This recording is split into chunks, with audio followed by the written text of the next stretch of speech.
Hello to all of you. So this week you're going to learn a little bit more of the what, the details that you're going to have to be able to integrate into all of our knowledge moving forward. So we're still in the building blocks phase. Stick with me and it's all going to make sense in a short period of time. So I want to begin by pointing out something that may not always be obvious. In my profession as a registered dietitian nutritionist, encounter a lot of people who assume that someone in my role is somewhat of the food police, and then I'm going to tell you everything you shouldn't eat and how everything is bad for you and you should follow a strict diet and be regimented and all the joy of eating should be out of your life. And while there may be people in my position who take that approach, I would find it very unfortunate if I encountered one of them. And I can assure you that the people that I engage with do not perceive me that way. So I am very much a realist and I am very much a human being. And before I ever studied nutrition, I attended culinary art school and studied food, and I am a foodie to the core of my being. If you read my introduction in the discussion board, you already know that. So I'm not here to talk about my opinion as to why you should follow a certain diet or eat a certain way. I'm not here to tell you there's some magic to eating at only certain times of the day or going certain periods of time without eating or not eating after a certain time such as 6 p.m. All of this is hype that's out there, and people are welcome to embrace whatever they want. It's really a matter of deciding how to take useful knowledge and make it work for you. I don't make meal plans for people that I deal with and tell them eat this every day at this time or in this combination, because it's really not that technical. Now, admittedly, when I began my career over 25 years ago, there was more of a focus on really kind of, I guess for lack of a better word, scolding people, right? And telling them, eat this, don't eat that. And on being really specific about all these details. But things have changed a lot in the past 25 years, and nutrition science is still in its infancy. That means there is still so much we don't know. Most everything that I'm able to share with people at this point in time has come about in my lifetime, and that's less than 50 years. Our knowledge of nutrition science has evolved immensely in the past 100 years, but mostly in the past 50 or so years. And so what we're coming to realize is that the devil is not in the details. It's in the big picture. There is room for flexibility, or as the saying goes, there's room for everything in moderation. And that is how I live my life personally. So I'm certainly not going to suggest that you follow some sort of a strict regimen, or I wouldn't suggest that you tell others that. So I am a licensed and registered medical professional, just as a physician would be, and so I am obligated to teach you based on the science, the evidence-based research that exists, because that is what I have been trained in. So here in this country, when you go through a medical program that allows you to become a licensed medical professional, like a nurse or a registered dietitian nutritionist or a medical doctor and such, what that means is that you were trained in evidence-based medicine. Some people refer to it as Western medicine, although that's really a slang term. And so while there are plenty of people in this country who choose to embrace things outside of that realm, and that's fine for those individuals to make their own choices in life, because hey, it's great to be a free American, right? But in my role, I am obligated to stay within the scope of my training and to stick with what's called objective information. So what you're going to be learning here are the objective details, what is known from research, not subjective or opinion.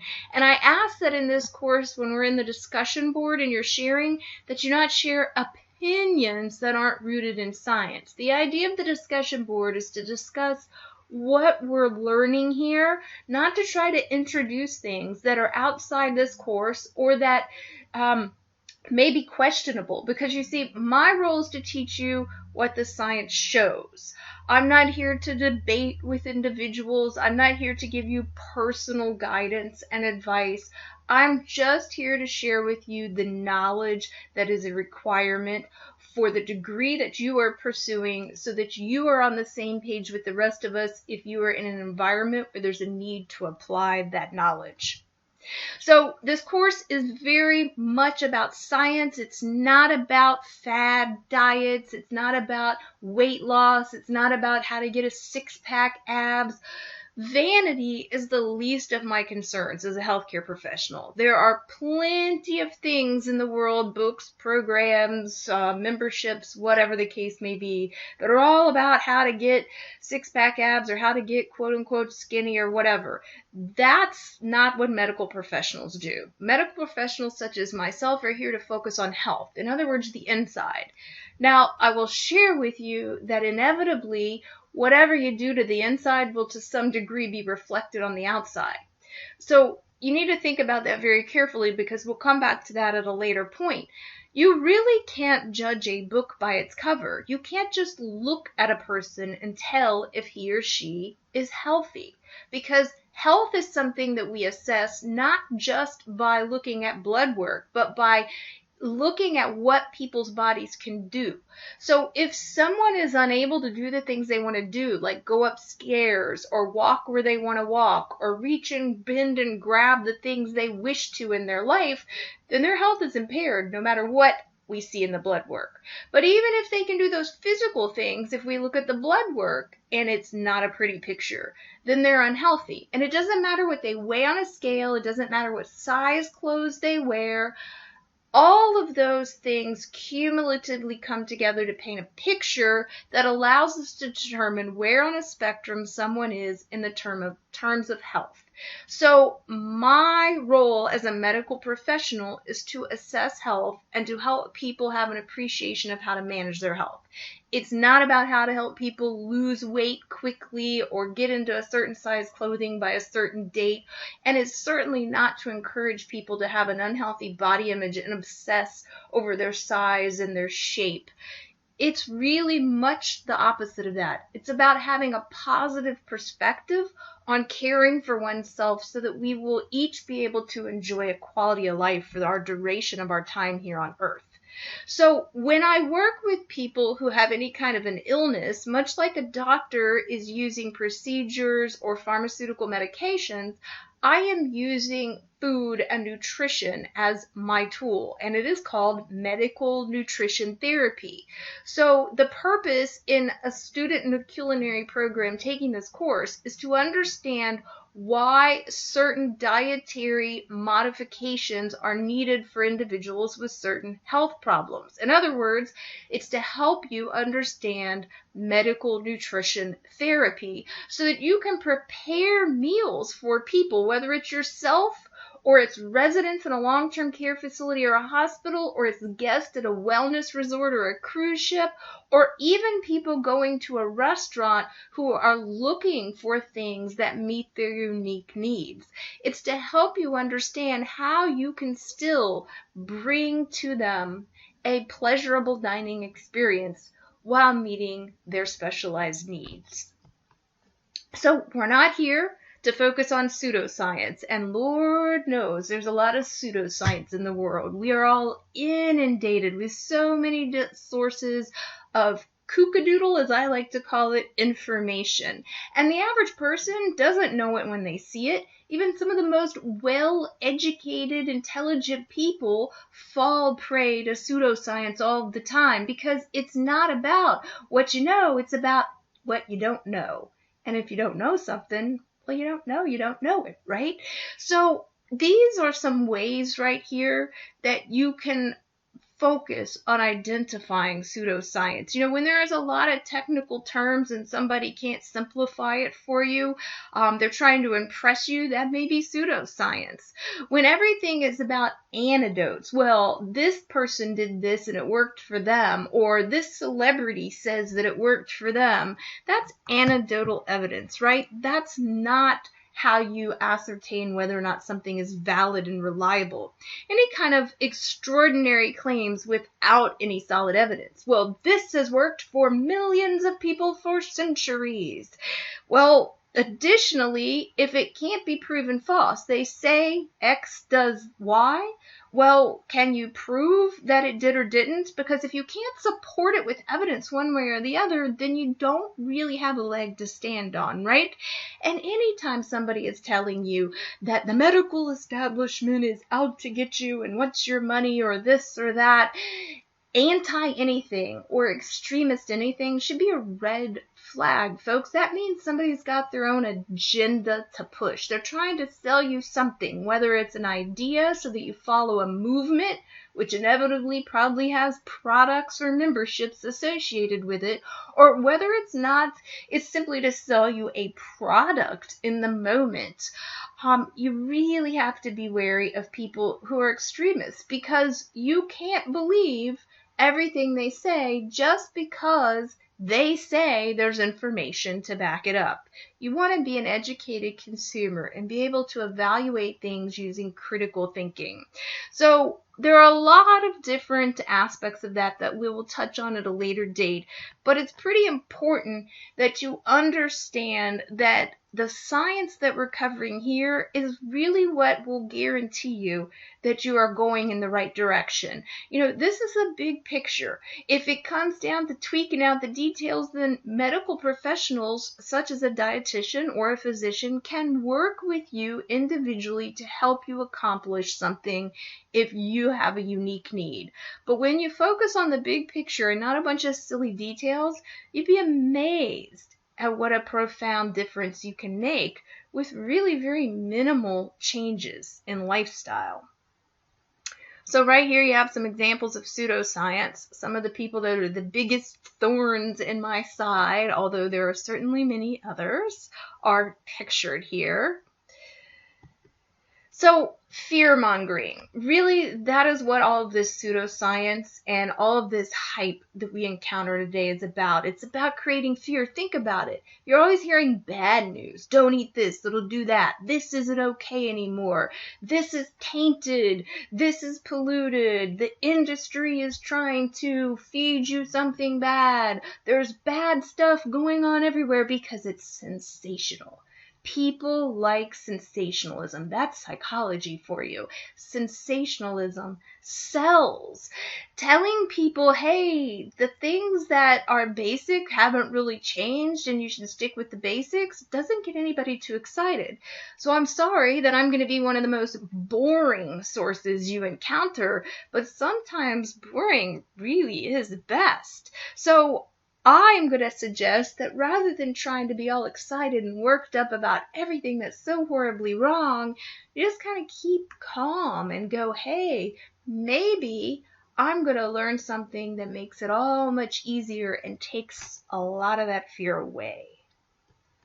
So again, I practice what I preach, and that means that the things that I am teaching you are things that I do, and as a result, I am a testament to their effectiveness because I am in very good health.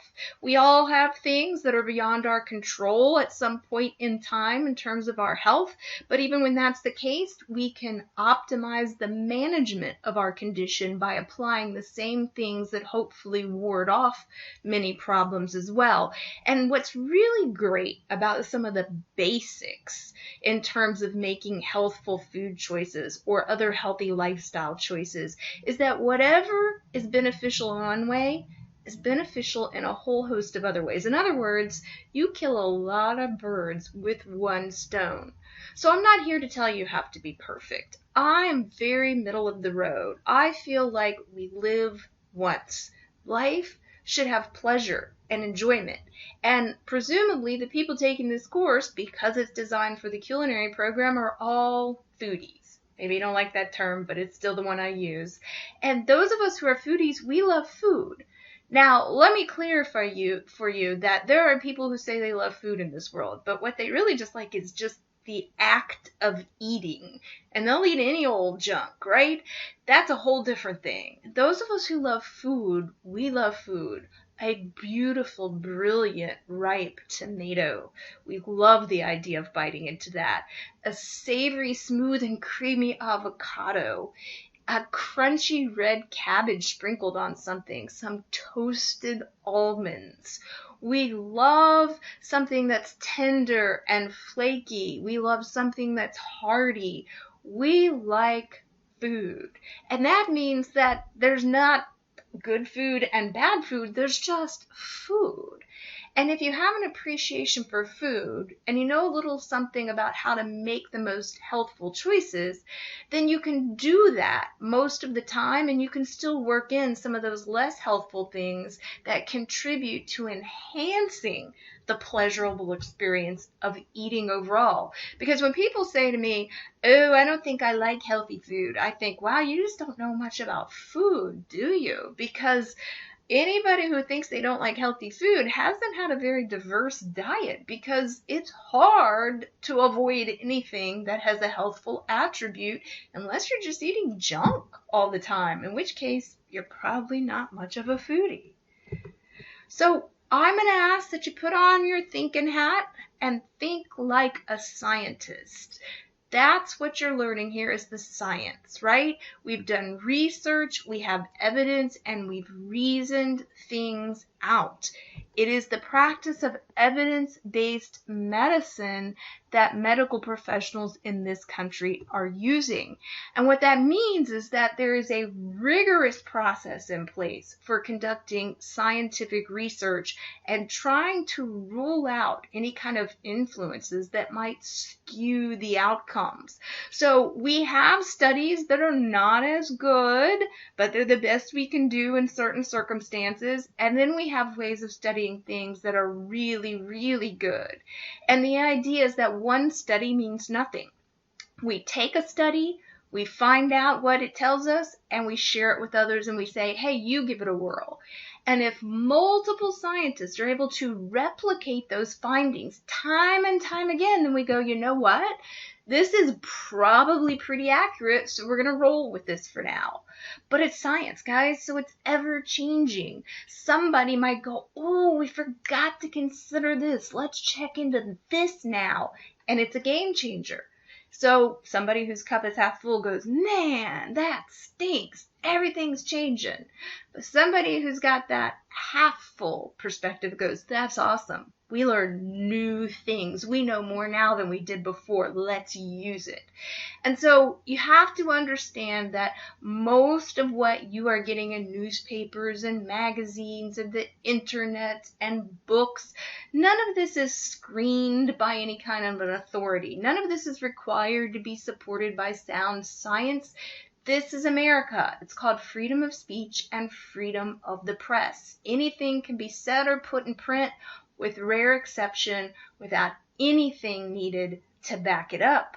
So if you have an ounce of education, which is what you'll have after this, then you are going to be ahead of the game and be able to make some educated decisions and not fall prey to misinformation and pseudoscience.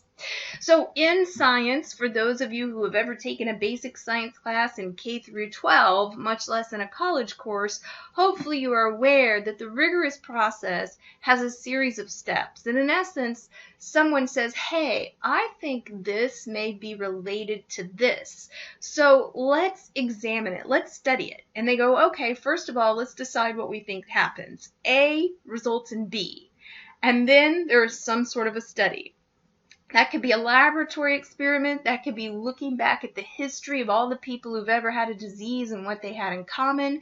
That could be enrolling people in a study and saying, we're going to follow you over the course of the next 40 years and look at everything about your health and your lifestyle and connect the dots. There are many different ways to study things.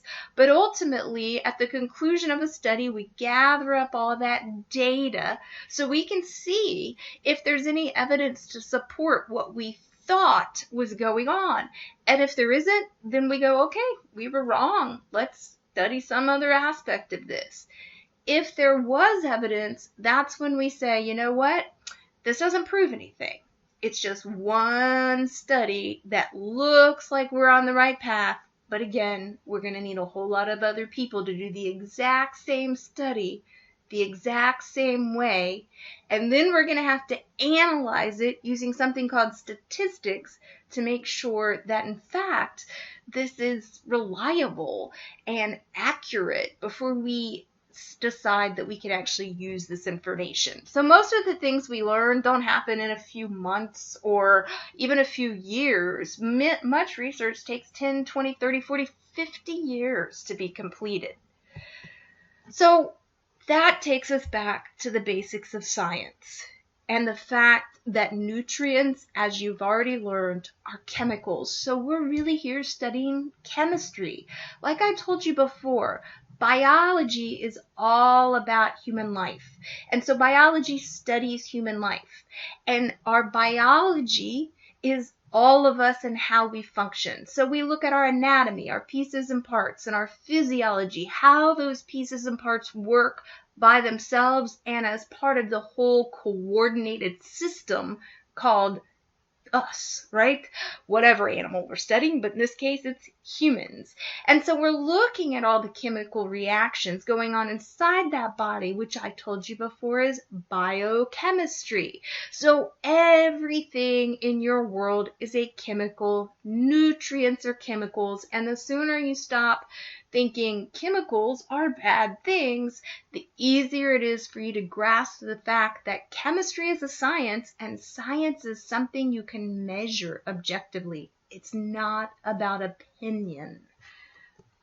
So, more importantly than anything, whether you're talking about a chemical someone's exposed to in a factory, whether you're talking about a chemical that someone's exposed to when something blows up, whether you're talking about the chemicals in pesticides in the air on the food, or you're talking about the chemicals that make up food, the basic and simplest way to put it into perspective is to remember that the dose makes the poison. Nothing is inherently good or bad. It's about how much. And so in terms of nutrients, we try to learn how much of the chemicals called nutrients that make up food are supposed to be consumed, and how much of those chemicals can be harmful. Because for years people thought, hey, more of something good is better, and that got a lot of people in trouble. The reality is that 100 years ago, it was hard to get enough food in this country. That was the end of World War I. Just over 100 years later, we're at the opposite end of the pendulum. We have enough food available in this country to feed every man, woman, and child 3 times what he or she needs every day, and it's inexpensive, readily available, easily accessible, and therefore it's overconsumed. And so 100 years ago, nutrient deficiencies, not getting enough, were a big concern. Now, 100 years later, nutrient excesses, getting too much, are a big concern. So we've spent the last 50 years learning the harms associated with too much. We still have a long way to go. In my lifetime and yours, we probably won't make nearly the progress that'll be made in the next 300 years. So take it easy. Don't think that you have to label everything good and bad, that it's never say never, right? It's all about understanding how to make it all work. So we had to have some scientific guidelines based on the science we conducted, and so we put together a reference for that, and it's called the Dietary Reference Intakes. In other words, how much intake there should be of certain nutrients in the diet. And so the average person is never going to use this guide. This isn't for just any old person to go get a copy of and try to use. This is for health professionals. Now, I'm going to tell you one of the things I find most entertaining. People love to embrace the idea of how much they need of something, when they in fact have no clue how much they're getting. So for example, you hear somebody say, oh, when somebody's pregnant, they need more whatever nutrient, fill in the blank. So they should eat more of that. Well, how do you know they should eat more of that if you don't know what they're already taking in? Because again, most of us are taking in excesses of many nutrients, which means that a woman who's not pregnant might already have a nutrient intake of a pregnant woman. So when she becomes pregnant, her pre-existing nutrient intake was already adequate to meet her pregnancy needs. And if she ups it more, she's going to have double excess. You see what I mean? The logic there. So only a medical professional that is trained in nutrition, such as a registered dietitian nutritionist, can determine what you're getting. And the only way we can do that is for you to be very honest and explicit about what it is you consume. So you can see where there's some challenge in figuring out what people take, because that honest and explicit part becomes difficult for many people when they're asked to share that. So it's not always easy to figure out what someone's getting. And you know what? It doesn't matter if it's very exact. All we need is a ballpark idea, because none of this is an exact science. So look here, for example, at the male category 19 to 30. And you can see that a male age 19 to 30 needs to be getting somewhere in the ballpark of 2.4 milligrams or equivalents per day of vitamin B12. I don't have any way to know how much vitamin B12 is in your diet, even if you tell me what you're eating. That kind of detail can't be determined. But we can do certain blood tests to check your vitamin D or B12 levels, and if it's low, then we can tell you foods that are rich in vitamin B12 to bring it up. Same thing with vitamin D, we can check blood levels of that. Now when it comes to things like calcium, we can't check a blood level of that. We don't have a good test. Yes, there are tests that measure blood calcium, but that doesn't have anything to do with your diet, and that's beyond the scope of this course. So if we want to figure out if we think somebody's getting enough calcium, we're going to say, please be as honest and explicit as possible. Tell me what you eat. If somebody tells me what they eat, I am trained to be able to estimate in my head how many grams or milligrams of calcium they're taking in, because I have a pretty good idea of what's in those foods. And if they say I drink milk, I'm going to say how much milk, because I know how much is in 8 ounces. And if they tell me 16 ounces, then I have a ballpark idea of what they're getting from their milk, and so on and so forth. We can do certain lab tests or blood tests that assess iron, although it's more specific to what's in your blood and not so much the total amount in your body. Protein. We don't have an exact way. We have lots of different ways to measure proteins in the body, but that doesn't mean that it's directly connected to your diet. And again, that is outside the scope of this course. So these are guidelines. And it helps someone like myself when I'm speaking to someone and I know that either they're worried about developing a health problem or that they have one. I know kind of where to focus, and I know kind of how to gauge whether or not a person is getting too little or too much of something. This list is huge. It's for all kinds of nutrients that you don't probably even know exist. So to simplify things, to make it so that we have things that we can use in a practical way, the recommendations fall into one of 4 categories. Estimated average requirements. So the science tells us that we don't know exactly what everybody needs, but we have a pretty good idea, for example, that a pregnant female who's less than 18 years old needs to be taking in around 1,300 milligrams a day of calcium. So it's an estimated average requirement, and we're looking to see if the person falls within that ballpark. We can do that for many nutrients. The recommended dietary allowances basically means here's what I'm recommending you get. This is what you want to strive for all the time. So it's more that we know you need at least this much. And so, if you go over this a little, it's okay, but try to get at least this much. And so again, if somebody tells me what they're eating and I think about their age and their circumstances in terms of their health and such, then I can go, yeah, it looks like you're getting enough. Or maybe you could eat more of certain foods in order to get more of certain things. Now, an adequate intake means we don't really know exactly how much people need, but we know that if they get at least this much, they should be okay. And hopefully we'll figure out what they need later, but this is the bare minimum, so at least this much. At the opposite end of the spectrum is the tolerable upper intake level. In other words, this is as much as your body can tolerate. And if you take in more than this, it could potentially be harmful.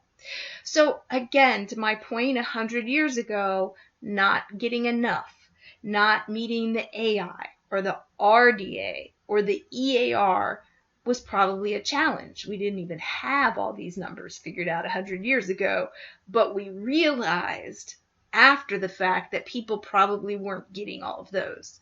100 years later, those aren't really an issue for most people. Some people with certain illnesses may have a problem with that because of the nature of their illness in different ways. But the bigger problem in today's world is people taking in amounts above the tolerable upper limit, exceeding the TUL. So I gave you an example here, and we're going to talk later about minerals. And sodium is a mineral. Sodium is a component of salt, but sodium, as I've previously mentioned, is also a component of numerous sodium-based preservatives. So most of the sodium that's being ingested in this country is from monosodium glutamate or disodium triphosphate or other preservatives, and salt that's added to things is just one more layer. So I love to focus on how if you can choose items that are low in sodium, that don't have a lot of added sodium preservatives or pre-added salt, then your sodium intake is cumulatively low enough that you can actually add salt to your foods to make it taste better when you eat it. Because when you do that, you're not going to need nearly as much, because the sodium that's in a lot of foods isn't salt, right? Remember, so it doesn't taste like salt. It's just sodium. So if you omit sodium, then it leaves room for actual salt. We're going to talk more about that later, but what I'm trying to emphasize to you now is that this isn't all bad news. Low sodium doesn't mean salt-free or taste-free. And the more you understand, the more freedom it gives you. So we know that many people are consuming anywhere from 5,000 to 8,000 to 10,000 milligrams of sodium a day. And so somewhere around 2,000 to 3,000, we say 2,300 because we average things in science. So somewhere in the ballpark of 2,000 to 3,000 milligrams a day is going to be acceptable for most people. They're going to be able to tolerate it without any problems. But there are many people who are going to have poor health outcomes when they go above and beyond that. And there are a whole host of reasons, and they're not always the same reasons for each person. But we know when we do the science that people taking in more than that are the ones suffering, and that if they reduce their intake to this level, then much of their suffering is alleviated. Those are the connections we're able to make. So when we set these recommendations, we are always padding them, right? So we're always setting things either a little higher than what we want to strive for because we know people might fall short. When you tell somebody, you need to strive for a lofty goal, sometimes it's a little overwhelming and you know they're probably going to fall short. So it's better to set it higher and have somebody fall short, which is really what they need, than to set it lower and people maybe still not meet that goal. So everything has wiggle room is the point that this image is making. So we do this for vitamins, A's, B's, C's, D's, K. We do this for minerals, calcium, sodium, phosphorus, potassium, zinc, selenium, iron, and we do this for macronutrients. So remember, you learned that there are 6 classes of nutrients: water, vitamins, and minerals, and that the vitamins and minerals are micronutrients. And then the other 3 classes of nutrients are collectively termed the macronutrients, and that is your carbohydrate, fat, and protein. So we also have recommended intake ranges for those. So we say the acceptable range, the distribution range, is to get anywhere from 45 to 65% of one's total daily calories in the form of carbohydrate. And this will make more sense to you later when we study carbohydrates. And of the number of calories that someone's body uses in a day, which means that's how many calories that body needs in a day, calorie needs, 20 to 35% of those calories should be in the form of the nutrient called fat. And of that person's total daily calorie requirements, anywhere from 10% all the way up to 35% of those calories should be in the form of the nutrient called protein. Now, where someone's needs fall within the range is based on all sorts of factors that a qualified professional can assess. Age, mobility. Are they sedentary? Are they normally active? Are they highly active? Are they super active like an athlete? Is the person ill? Is the person injured? Is the person pregnant? Is the person still growing or fully developed? There are so many things that determine why one person would be at one percentage as opposed to another, and that, again, is one of the skills that professionals possess. So when you take all of this and you try to apply it in a real world way for your purposes, the idea is that it has been put into a simplified form that you can use every day. And that is the label on packages. So you have to understand a few things in order to be able to use this knowledge. And the first is that when you approach a package on a shelf, what you're seeing is the front of the package, and you're seeing all kinds of label claims. And I cannot emphasize enough that those are not what you want to be looking at. You cannot trust the information you see on the packaging, because it doesn't always mean what it seems it might mean, because like all things in life, there are many loopholes in the laws, and the people that are selling the products know how to work those, and they know what they can and can't get away with. So for example, these Cheerios say with whole grain. Well, as you will come to appreciate later, we don't want our foods to have some whole grain. It's with whole grain. We want it to be all whole grain. That's the healthiest choice. So this might be a lot of refined flour or grain of some sort that is not so healthful with a little bit of whole grain. Maybe just a speck. You see, that's how easy it is to manipulate marketing terms. Just because something says it has no trans fat, which is certainly a positive, doesn't mean that anything else about it is positive. Just because it's low in calories doesn't mean that it's a good idea to put it in your body. Is it nutrient dense? Is it full of valuable nutrients that make a positive contribution to your health? Is it void of things that are harmful? That's how you decide if something's a healthy choice, not by looking at label claims. The term natural has no legal meaning. Man, you see that one a lot, and that is something that most people don't know. It means absolutely nothing. It can be slapped on anything. Everything's made with natural ingredients. They might have been processed to the nth, but they were natural to begin with. Clean eating is probably one of the most annoying phrases for most dietitians to hear, because there is no meaning to that. There's no legal definition for that.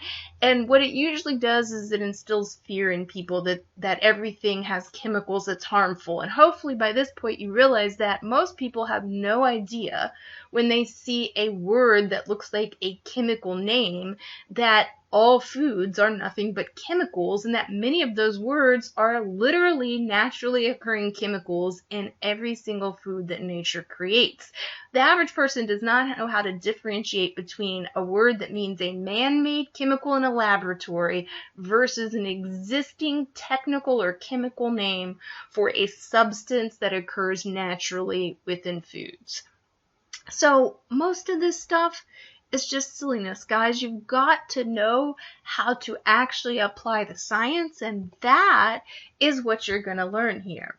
Now, the one acceptable claim, though it's not particularly helpful either, is called a structure and function claim. And what it basically says is that it must be true and not misleading. And it also says that it has to always have a disclaimer. So you'll notice that on many food packages and on all dietary supplement packaging, it will say this statement has not been evaluated by the FDA. Whatever claims are there have not been legally evaluated. So the law does not require that any dietary supplements are evaluated prior to sale, so they can put claims, but they are only allowed to be structure function claims. And they have to tell you that this product has not been intended to diagnose, treat, cure, or prevent. We don't really know what it does. So it's not wrong to say that calcium builds strong bones, because that is a role of the nutrient calcium. But just because that product has some amount of calcium in it doesn't mean that eating that particular food is going to make any kind of difference in your bones. It's one's total calcium intake in life. And if I give you a cookie and I label it high calcium and I put on it calcium builds strong bones, that still doesn't make it a wise choice.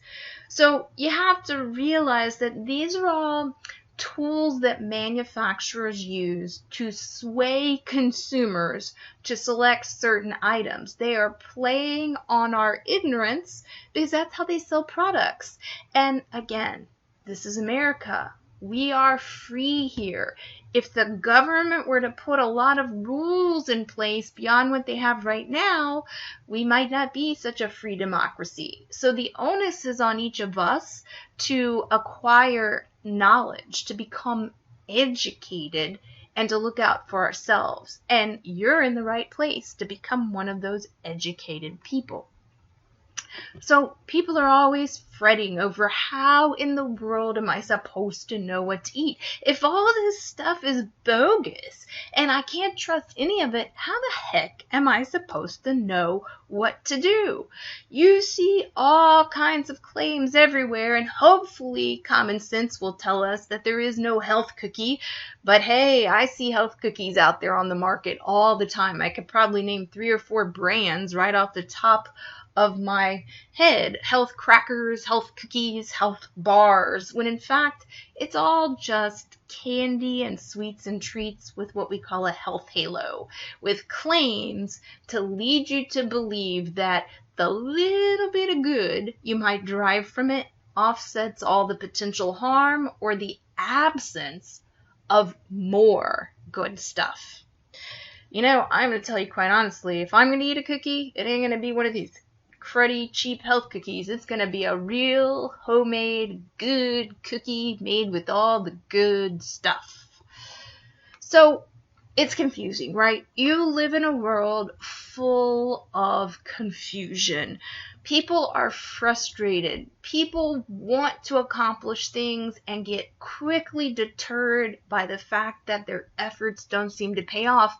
And oftentimes that's for one of 2 reasons. They're being given poor information. Maybe it's flat out wrong. Maybe it's not entirely correct. Maybe it's taken out of context. Or maybe the other reason is simply because it's just too hard to follow some of these detailed, rigid suggestions for very long. And once you stop doing it, well, then everything goes back to the way it was. So if people will exercise some basic knowledge and focus on, hey, how do I take care of myself? then things become a lot easier. I usually encourage anyone that I'm dealing with to ask themselves, how many replacement bodies do I get? Because we all know you only get one. And sometimes people will actually say to me, well, you can get replacement organs. You don't know much about that, if that's your perspective. Because when you give somebody a replacement organ, all it does is open up a whole new host of problems. You trade one set of problems for another. You don't go back to the original perfection, or there would be no need for us to even study how to protect our health.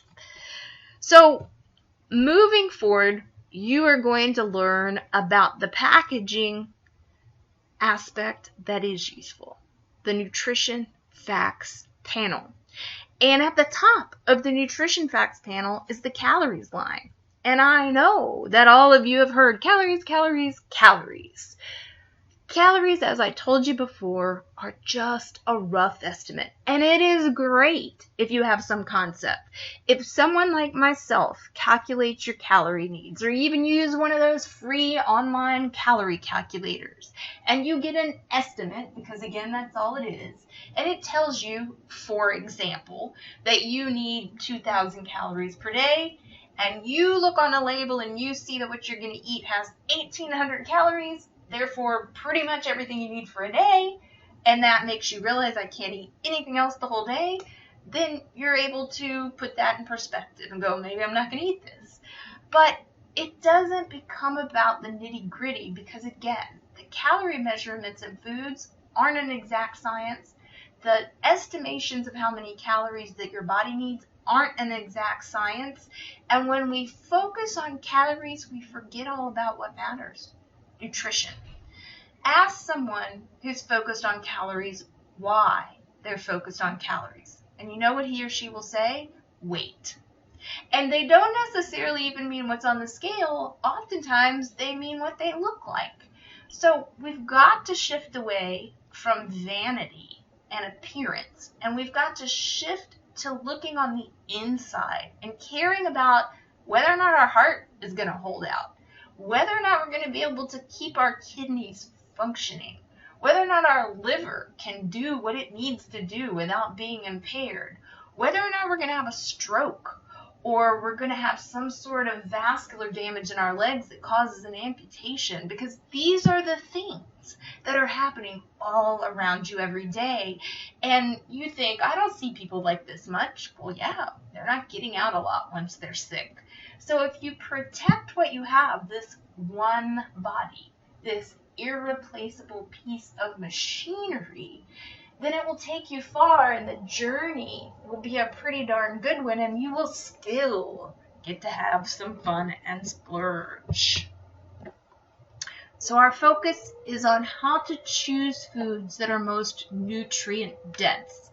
Yes, we want to limit our intake of things that are potentially harmful, but we also want to select things that make an overwhelmingly positive contribution to our health. And when we focus on both things at once, everything kind of comes out in the wash. So I'm going to ask that you write this down unless you are 100% sure that you will not forget it. Because I teach this to people all the time, and I am astounded at how hard this is for a lot of people to grasp. So as we move forward, all you care about is the percent value. So think about that for a moment. If there's no percent on the line, it's useless information, because all you care about is the percent value. So keep that in mind. So you see here, when you look at this nutrition facts panel on the far right hand side, how there are percent values. That's what I'm talking about. All you care about is the percent. Notice that the trans fat line has no percent. Notice that the protein line has no percent. Now look at the total sugars line. The grams are indented to the far right in this image, but there's no percent. So what that tells you is that you can't do much with those 3 lines. And right about now, some of you are kind of freaking out a little. And that's good, because that means I have your attention and this is going to stick with you. So I want to show you what's happening in terms of the nutrition facts panel. The one on the left still exists. It's the original format, but it is being phased out and slowly being replaced by a new label, and it is about time, because there were definitely some problems with the original one, and for years I've been having to teach people how to work with that. So you're at a unique period in time, and you need to know about both, because it's not going to be fully in place in terms of the new label probably for at least a couple more years. But many manufacturers are already implementing the new label, so you're going to encounter both. So as you look here, I'm going to walk through this with you line by line. Notice at the very top that you have a serving size. There is no universal serving size, right? So the manufacturer gets to decide what quantity to put there. Now, use some common sense. If I'm selling a product that's not terribly healthy, I'm going to put a pretty tiny serving size, because when somebody looks at the nutrition information for a tiny amount, it doesn't look nearly as bad as if they were looking at the nutrition information for a larger amount. But in many cases, the amount that people typically consume of whatever that is much greater than the specified serving size. So it's not telling you what you should eat. It's just saying this is the unit of measure to which all of this information applies. So on the left, you see the serving size is 2/3 cup. Now, if you look to the new label at the right, you see the same thing, but you notice how it's in much bolder print?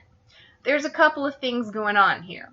First of all, the law for the new label says you have to use a pretty typical serving size. So if it before said 1/8 of a cup, but most people are more likely to consume 2/3 of a cup, you got to put that more logical amount. A good example are these bottles of soda that we buy, the 16 and 20 ounce bottles, the clear plastic bottles that people buy of Coke or whatever. And it used to say 1 serving.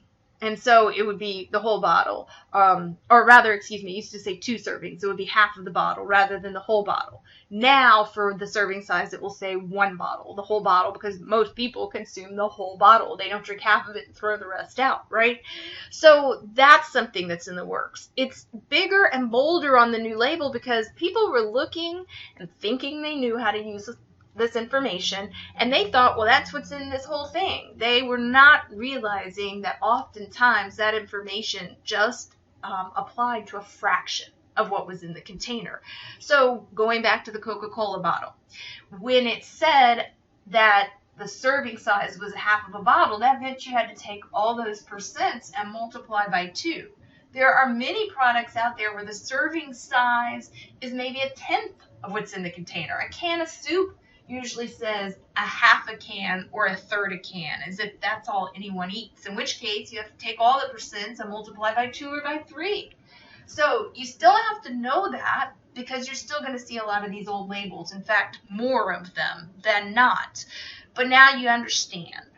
Now you notice that on the old label, the calories line is there, and to the right it said calories from fat. Well, that's because once upon a time, everybody was anti-fat, but science has progressed, and we now realize that it's not all about fat, it's about types of fat. And you're going to learn about the types of fat here. So they took that off of the new label, but they put the calories in bold because more and more people are doing things like going online and using these calorie calculators and getting some sense of how many calories they need.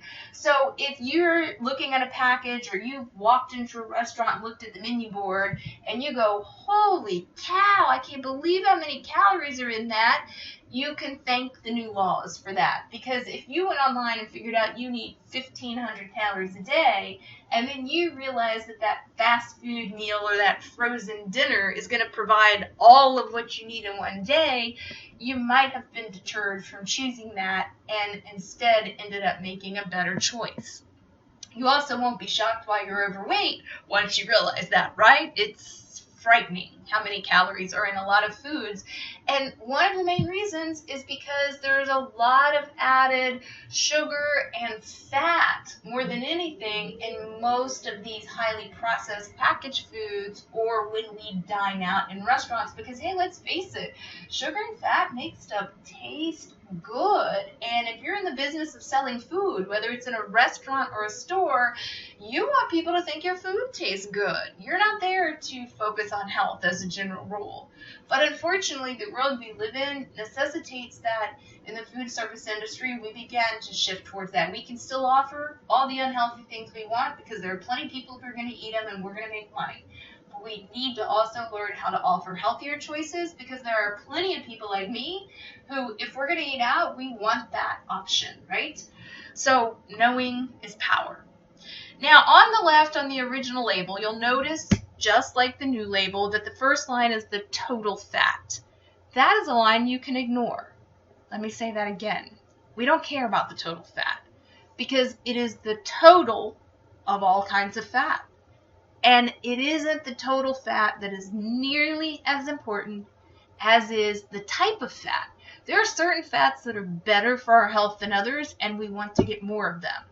There are fats that we need, but when we get too much of them, they are potentially harmful in a number of ways. And so when we cover fats at a later date, you'll come to understand some of that.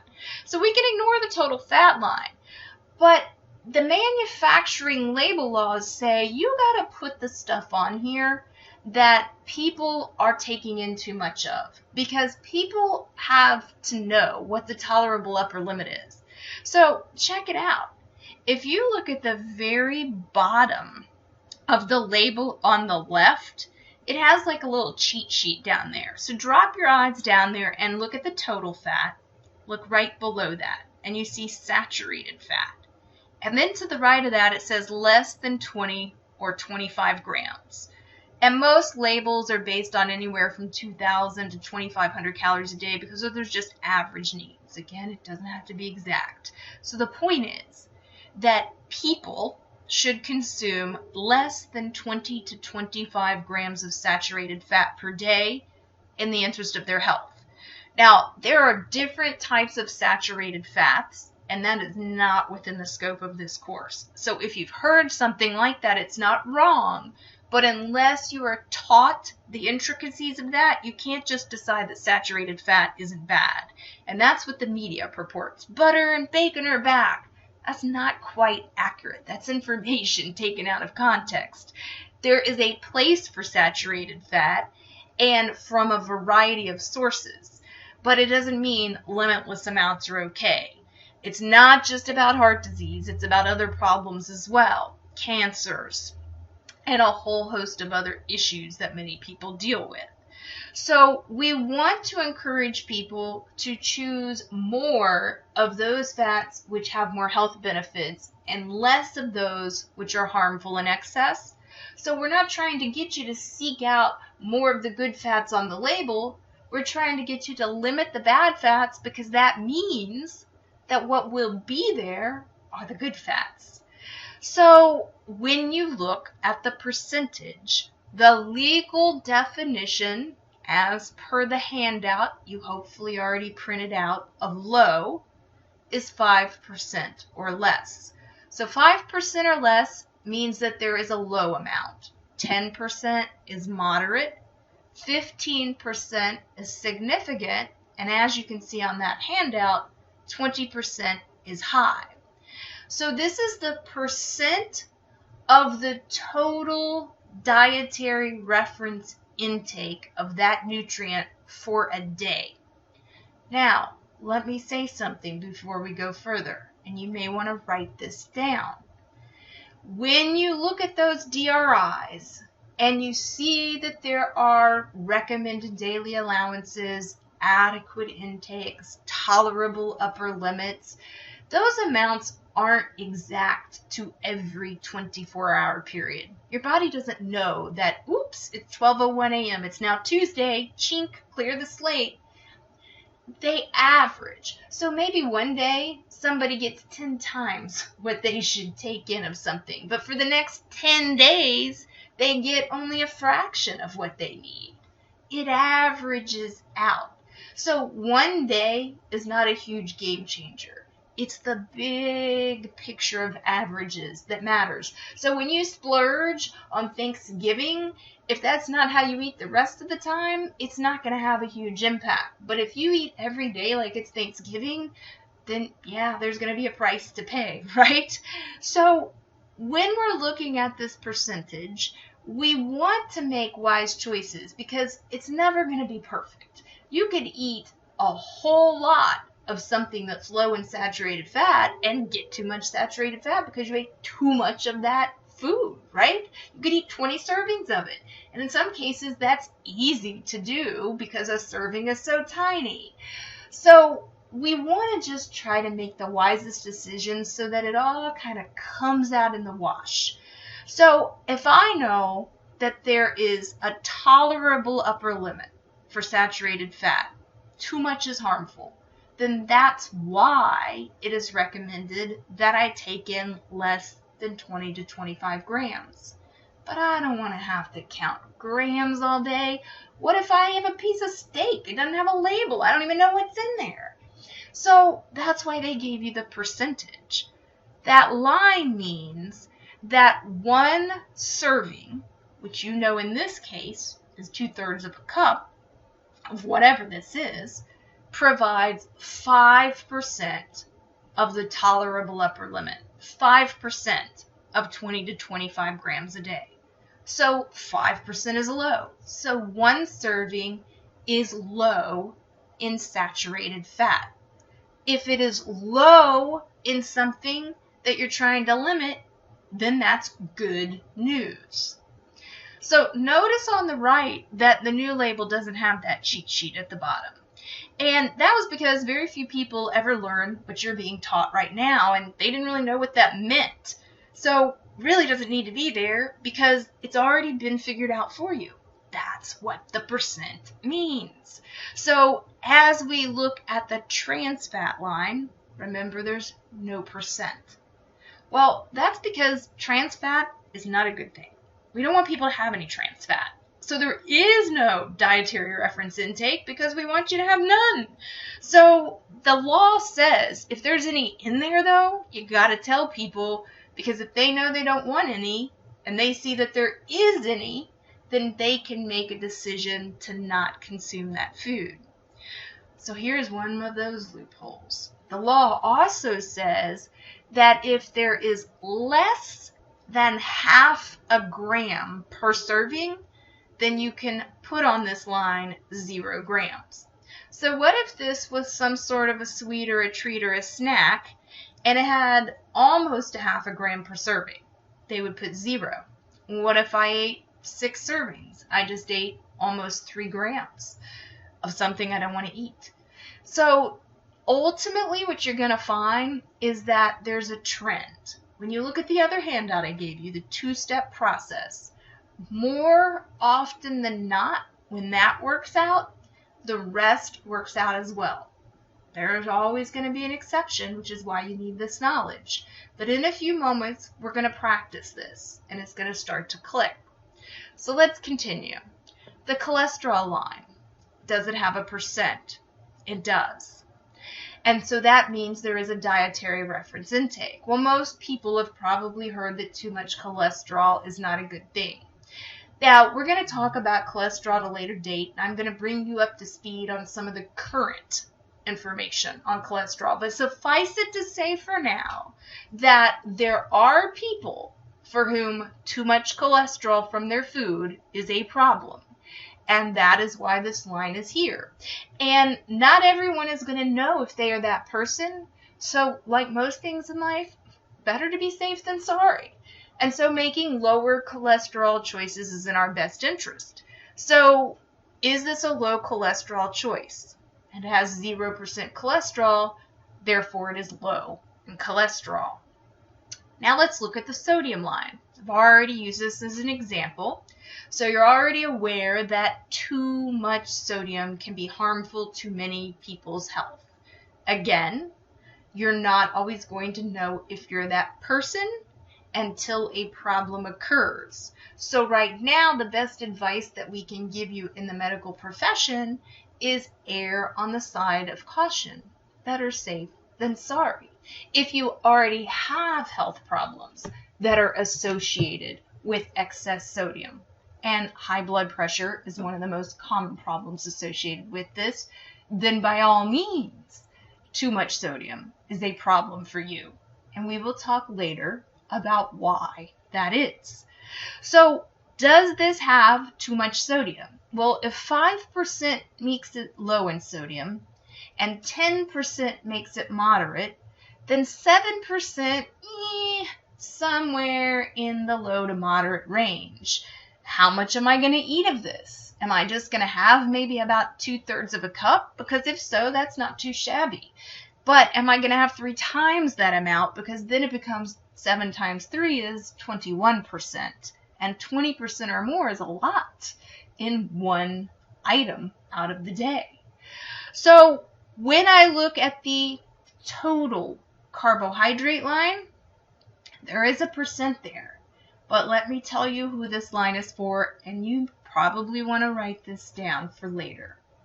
The total carbohydrate line is only for people who have diabetes. And those people have to be taught by a registered dietitian, nutritionist, or any health professional who is a certified diabetes educator how to use that line. Most people who have diabetes have never had proper training on this, and they're not using this information correctly. Other people who don't need to be looking at this are looking at it. So the total carbohydrate is in bold for a reason. It is the total of all the forms of carbohydrate. And you will learn soon in the carbohydrate section of the course that there are 3 forms of carbohydrate, which is a chemical that exists in food.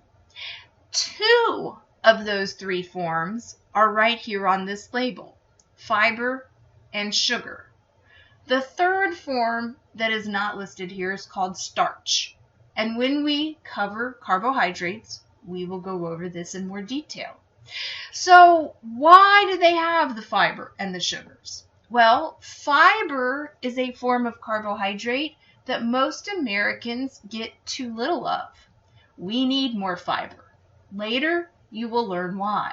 So we want more fiber. So when I look at this and I see that it has 16% fiber, then 15% is significant. So this has a significant amount of fiber. Now you're going to want to write this down to help you answer a question on this week's assignment. The thing about fiber is that all plant foods, fruits, vegetables, nuts, seeds, and whole grains contain carbohydrate. And because they all contain carbohydrate and fiber is a form of carbohydrate, those foods all contain fiber. So that is one thing that makes those foods healthful choices. We all want an abundant amount of fiber in our diet for many reasons. So it's wonderful to see that there's a significant amount of fiber here in this product. But what if it's not coming from the natural fiber in those foods? What if the person, or rather company, who made this item wants me to be impressed, so I will buy it, even though it's really not that healthy? They can put in added fibers. In other words, they can go into a laboratory, take a food from nature like an apple or some other plant food, and extract the fiber from it. Then they can process it into a powder, and in processing, it loses a lot of its valuable function, and it's only a little bit that's left. And then they can put that powdered version into things that they're making in their laboratory, like some sort of a granola bar or a cereal or a yogurt or something, so that it suddenly appears to be a great source of fiber. So yes, there's fiber in there. but that type of fiber doesn't have the same value or benefit as the fiber that existed naturally in its original state in all of the plant foods. So that's not what we want to be striving for. So there are two names you want to write down because these are two of the most common terms in the list of ingredients that indicate that the reason there's a substantial amount of fiber indicated on this line is due to the addition of these highly processed fiber additives. The first word is inulin, I-N-U-L-I-N, inulin. The second is two words, chicory root, C-H-I-C-O-R-Y, C-H-I-C-O-R-Y, root, R-O-O-T. Those are not what we're hoping to see. When you think of things like Metamucil, think fiber powders, right? So it is much better to get our fiber from plant foods that nature created than from things like candy bars that have added fiber powder or bottles of supplemental fiber like Metamucil. Now, the starches are not listed, and we'll talk about that at a later date. You don't even need to think in terms of that. But the sugars are. Is there a percent on this line? There's not. But wait a minute, you only look at the percent and there's no percent. So this is one of the reasons, guys, that they have created a new label. So let's look at the one on the left first. The line on the left, it says sugars, 1 gram. Well, that is the total of all sugars that exist in whatever this is. All plant foods, fruits, vegetables, nuts, seeds, legumes, and whole grains, as well as all dairy foods, milk, yogurt, cheese, contain naturally occurring sugar. Nature said, hey, you need fuel, here's your fuel, along with all these other great things that are in these foods. So those are not the sugars we're worried about. Yeah, you've probably heard some silly media hype or dieting hype that you should worry about sugars from milk or carrots or apples, and all I can say is that's silly, and you'll come to better appreciate why later. But the problem isn't those sugars. How many people eat too many apples and carrots and too many containers of yogurt and too many pears and such? Not too many people, right? Added sugars are the problem. Honey, high fructose corn syrup, raw sugar, brown sugar, agave nectar, maple syrup. Any form of sugar that has to be added to something for it to end up in the food is an added sugar. That's pretty simple, right? And so the number on the line for the original label was the lump sum total of all naturally occurring sugars and all added sugars combined, which made it useless information because all you care about are the added sugars. There was no dietary reference intake ever created for total grams of sugar because we knew this all along. It's the added sugars. But for a lot of political reasons, the manufacturers were allowed to omit any kind of declaration of added sugars. If people knew that, they might not buy that product, right? So the only way that anybody has ever been able to determine if there were a lot of added sugars in something was to look at the ingredients list. So look at the handout that you printed out that talks about how to read a food label, and it has step 1 and step 2. The first step tells you that if there is more sodium in something that is desirable, then you should give it a thumbs down and look for something else. But if it is low in sodium, then you give it a thumbs up, 5% or less. And then you look to the ingredients list and you start reading to see if it has a lot of added sugars. So here's something you should write down. The ingredients list on a package goes from most to least in terms of ingredients. It's in order of predominance. So the first 3 things in any ingredients list are basically what you're taking in, right? So if there is any form of added sugar within the first 3 ingredients, you're eating a bunch of sugar. You're getting a sugary something. And all those words that you see there under step 2 are terms that mean added sugar. Fruit juice concentrate, right? Cane sugar. Anything that ends in os. Anything with the word syrup. You see all those options. If you see more than one of those terms in the entire list, then that's even worse news, because that means there's a lot more added sugar in there. So the idea is that there not be any added sugars in the first ingredients, and hopefully not anywhere in the list, but if there's any at all, they should be way at the end of the list. I try to pick things with none at all. So the next time you're in the store, go to the peanut butter and look at the peanut butter. Most of the peanut butter, if you look at the ingredients list, has some form of added sugar. But there will be 1 or 2 that don't. It'll just be peanuts. Plain old smushed peanuts, which is what peanut butter is supposed to be. There's no need for all that added sugar. They've turned that peanut butter into candy. And when people choose things like unsweet peanut butter, it opens up room to have sugar in other places that are far more meaningful, like some desserts on occasion, right? Why waste your sugar intake on something you're not even going to notice, like sugary peanut butter? So it takes time to look at all these labels, but once you do, then you just buy the same things over and over again, and you are in and out or at the point of purchase for no amount of time.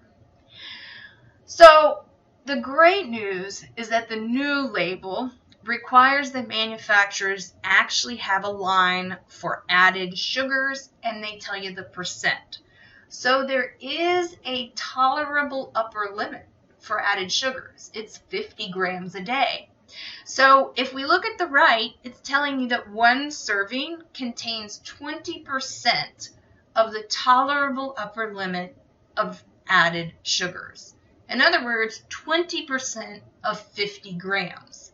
Well, you know that 20% is high, so 1 serving is high in added sugars, and that is terrible news. Low in added sugars is what we want. Finally, the protein line. There is no daily reference intake for protein across the board. That's why there's no percent here, because protein needs are uniquely individualized based on stage of life, which means age, growth, pregnancy, disease state, level of fitness, activity level, all sorts of things come into play, illness, injury. So a person's protein needs would need to be determined individually before he or she could determine whether or not the person needs more or less protein. 2 things would have to happen. You'd have to know how much you need, and then someone would have to evaluate what you're eating every day and accurately determine your average intake, right? So some days you might eat more, some days you might eat less. So it's average intake. And let me tell you something that probably runs contrary to all the hype that you've heard. Protein is incredibly easy to get. And when we study protein, that will become abundantly clear. There are so many marketing efforts to push protein products. It is just the current trend. Protein is so incredibly easy to get that what we know scientifically is that most Americans have an excess intake of protein, and that excess protein is not okay because it is linked with a whole number of problems, and we'll look at those later. Too much of a good thing is a bad thing, guys. So nobody needs to be looking at the grams of protein unless a qualified, licensed medical professional has told the person you need to look at the grams of protein, and here is exactly what you need to look for. So I might have a person who has a particular health issue, and I want them to consume a low protein diet. So maybe I tell them, look, anything that has a label should have X number of grams or less. And then I would teach them the amounts of protein that are in foods without labels, like meats. That way they could estimate their total daily intake. So you're going to find when we get to proteins that chances are you consume more protein than you need. And for a lot of people, it's hard to cut back, partially because they've got this protein obsession in their head, and partially because we eat a really animal-heavy diet in this country. Most of us don't eat nearly enough plant foods, and plants have protein, but less than animals. Animals have a lot of protein in a very small quantity, and we don't eat small quantities, so we end up getting loads of protein. So, thinking logically, if you just do some basic math, if you figure that 1 ounce of meat has around 7 grams of protein on average, then 1 8-ounce filet is almost 60 grams of protein. Well, someone like myself who's pretty active and at a healthy weight only probably needs around 50 or 60 grams of protein a day. So that one steak would give me everything I need, and an 8-ounce filet is pretty small, right? So everything else would start to become excess. You're just going to be amazed as you go forward how things are not quite as extreme as what you thought in terms of having to be so detail-oriented. So let's talk about how easy it is. Let's use the information you have on those handouts. We're in the store. We go over and we pick up honey smoked turkey breast, or you're purchasing for a restaurant. Well, come on now, common sense, honey smoked tells us there's a bunch of added sugar. So we don't even have the ingredients for this product, but if it's honey something, then somebody added some honey to it, and honey is added sugar. So smoked, not honey smoked, would be a better choice. All processed meats, bacon, sausages, luncheon meats, salami, pastrami, these sorts of things, your cured and processed meats are going to typically be very high in sodium, and that is one of the reasons that they are not considered particularly healthy foods. So when you look at the sodium line and you see that one serving is high in sodium, 20%, you should give it a thumbs down. And look for something that is lower in sodium. You're not going to find luncheon meats that are low, 5% or less. In which case, you got two choices. Find the lowest one and don't eat a lot of it, or stop eating lunch meat and just cook some actual meat, like a baked chicken breast, and slice it thin and freeze it and pull it out and make sandwiches, or cook one chicken breast and split it with another person. There are simple solutions. This is one of my favorite things that people over the years have bragged about, because for some reason they think the name Nutella means nuts and nuts equal healthy, and it just kills me to no end that people have no idea that they're just eating a big blob of goopy candy. So when you look at this item and you look at the sodium, the first step, and you go, oh my gosh, it's only 1%, it's low in sodium, big thumbs up. What does step 2 tell you? It says go to the ingredients list. If there's no line for added sugars, go to the ingredients list. They're listed from most to least. What's the primary ingredient? Sugar. So this container is mostly sugar. The secondary ingredient is palm oil, which incidentally is really cheap and not especially healthful and not great for the environment. So in my personal opinion, that's like a double whammy right there. Now you're looking at the good old Pop-Tarts, which incidentally is a white refined flour crust filled with sugary fruit glue. Doesn't that sound just like a pie? So this is basically a little square pie. And it says serving size 1, but don't we all know the package contains 2, and how many people pull out just 1? So the person eating the whole package would have to multiply all of this times 2 to get an accurate amount. So we look at the sodium line and we go, one of them has 8%, low to moderate. Somebody eats 2, then that's 16%, significant. We already know it's not a great choice. Common sense tells us it's pie. But we say, okay, it's not terrible in sodium, so we jump down to the bottom.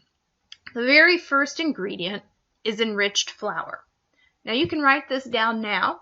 It'll help you because we're going to talk about it again later. The word enriched means that they refined the flour. If you recall, I already told you refined means they removed nutrients. So they took a whole grain, like wheat, and they removed some components of it. They made it less healthful. The law says you removed a whole lot of stuff.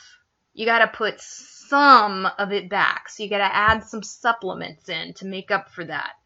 So enriched says we took a whole lot of good stuff out and we put in some supplements for some of it to make it not so bad. In other words, enriched flour is not good news. Now, the second ingredient after the enriched flour, and it tells you what all the enriched flour is made up of, the second ingredient is soybean and palm oil. So basically, it's a bunch of enriched flour and fat because oil is fat.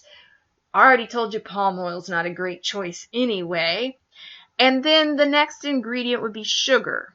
Oh, so within the first 3 ingredients, there's added sugar. So you're eating a lot of unhealthy refined grain mixed with some fat and some sugar. That's pretty much pie, right? Now, 1 sugar in the first is already a big thumbs down, but now we see corn syrup. We see dextrose. We see high fructose corn syrup.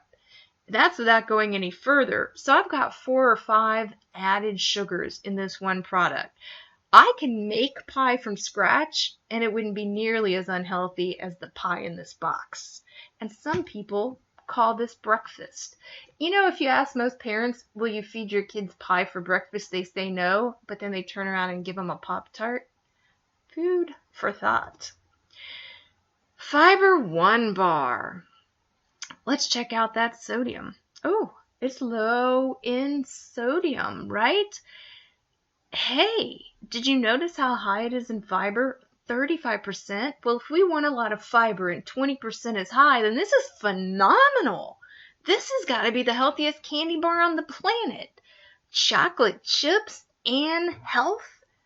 That should raise a red flag right there. Let's check out that ingredients list. What were those 2 things that I suggested you write down that mean added highly processed fiber? One of them was chicory root. The main ingredient here is chicory root. So it's kind of like somebody took Metamucil powder and dumped it in a mixing bowl, and then they mixed in some chocolate chips, which incidentally have sugar in them, and then they threw in a little bit of whole grain oats, and then they added some more sugar, corn syrup, and they said, ugh, this is not good. We'll put in some rice flour, which means the rice is white rice, which is the least healthful. And, oh, let's try to make it seem healthier. We'll put in barley flakes. But, oh, it doesn't taste good. Let's put in more sugar. And now they got to bind it all together with some fat, so they're going to use a little canola oil, but some cheap palm oil too. And then they're going to add in some more fat and some more sugar in several different forms. So you have a big candy bar here that people actually walk around thinking is healthy. And they're paying a ridiculous amount if you look at the price per bar, when they could just eat something like a bowl of oatmeal with some walnuts or almonds or pecans and some blackberries or other berries of their choice. And it would take them about 2 minutes to make it in a microwave, and it would cost them probably about $1 or less. You get a lot more food that was a lot more nutrient dense with far fewer harmful things. So I'm going to go backwards for just one moment, and I'm going to ask you now, looking at the sodium, you go high sodium, thumbs down, I'm done. That's all there is to it. Here, you say low sodium, better check the ingredients. Ugh, mostly sugar, I'm done. Incidentally, if you look at the saturated fat, 20%, it's also high in saturated fat. So this is high in the kind of fat that's a problem in excess and mostly made of sugar. It's a dessert. It should be consumed rarely. When you look here and you go, the sodium's not too shabby, but holy cow, it's full of sugar and common sense tells me refined grains. And then you look at the saturated fat, that's not a great amount either, right? It's close to significant. Nothing about this is redeeming itself. And when you look at this one, you say the sodium's great, but then you realize it's just a bunch of fiber powder with a bunch of sugar, so it's just a big fancy candy bar, and it has a moderate amount of saturated fat like most candy bars do. So at this point, hopefully you are able to go into your kitchen and evaluate some packages as you're asked to do in this week's discussion board and share with us. Please don't pick desserts. We all know those aren't healthy. Don't pick Pop-Tarts. You know that's a dessert. Don't pick anything I've already shown you here. And try not to pick something that's irrelevant, like vanilla extract or a seasoning. Let's be realistic. What is something in your house that you would be inclined to sit down and eat as your sole meal or as one of the aspects of your meal? Do you have a frozen dinner in there? Do you have a frozen burrito? Do you have a frozen pizza? Do you have snacks laying around? Do you have canned soup? Do you have boxes of macaroni and cheese? Do you have crackers? Think big time, right? Let's make this meaningful. You might want to pause this or stop this and go about the first half of the chapter activity at this point, and then come back and scroll through to here and pick up where you left off in order to move forward. So that's your call. Continuing, again, looking at nutrition science, we have to understand some things that are very basic. You know, we often hear people say, oh, it runs in my family, this problem. It's genetic. Well, this is a very misunderstood topic, and I don't want to get too complicated for our purposes here, but some insights are warranted. First of all, as you can see here, how we live, sleep, physical activity, habits like drinking and smoking assorted things, or other drugs for that matter, and what we eat, and our stress level, how we live is about 50% of what dictates our health outcomes, right? Genetics are just a fraction of that. So your genes are not genes for a problem. There isn't a gene that just says you will have diabetes. There isn't a gene that just says you will be obese. There isn't a gene that just says you will have this disease or that disease, or you will have high blood pressure. Genes are codes. They're part of your DNA in the nucleus of all of your cells. And each little section of your DNA, which is called a gene, has a little formula, if you will. And if there's any kind of an unusual tweak or mutation in that formula, then that is what you will inherit. And you can think of those genetic mutations that you inherit as kind of like a little switch. And so you have a switch, and it's only if the switch gets flipped that it might turn something on. And sometimes that can be one singular small thing, like high blood pressure. And maybe if you have several switches for several different issues and you flip them on all at once, you end up with an even bigger problem that results from multiple small problems.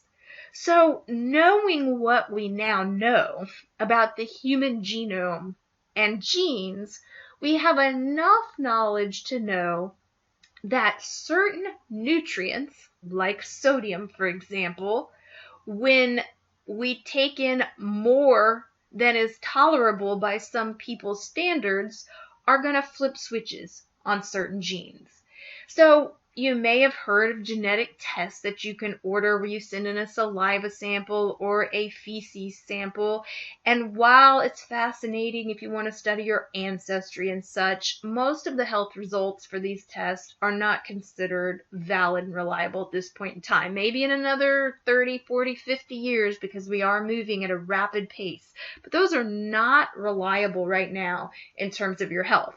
There actually are some very reliable genetic tests in terms of nutrition, but they're not available to the public. And even those tests, and I was fortunate enough to work with them in a previous medical practice, even those tests, while we think they're great right now, we realize they're probably not as great as we think they are, and that in time, they will get better.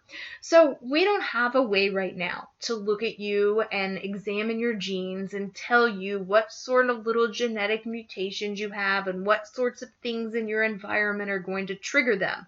But we can tell you that people have mutations and they are triggered by things in their environment, including nutrients.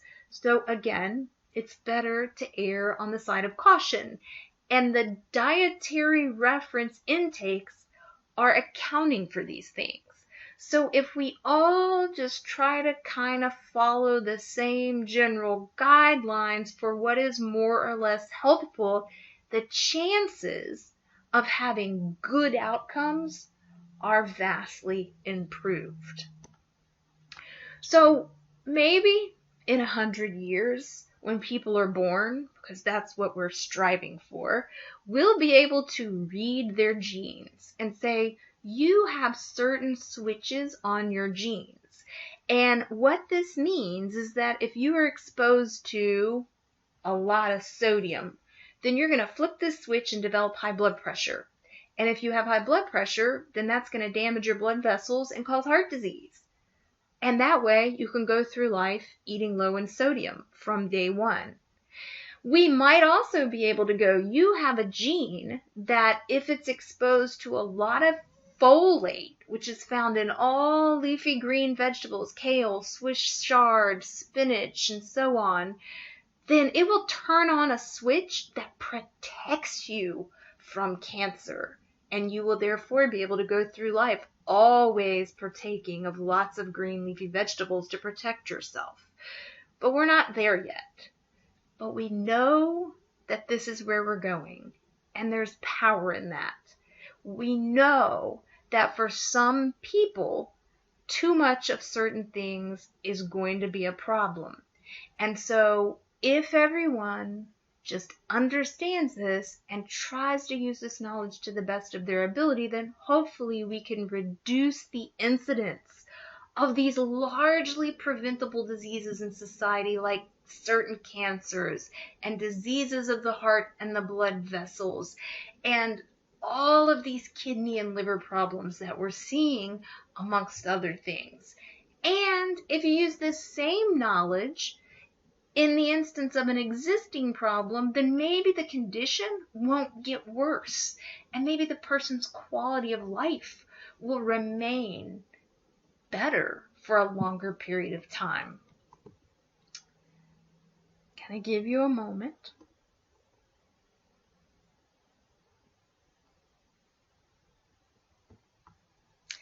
So you're now ready to move on to the next section of the assignment. Of course, if you have questions, I want you to ask. You have something to read as well, a web page, and you have another video to watch, the A&P primer here. So use your tools to the best of your ability, and I'm going to leave you with this thought.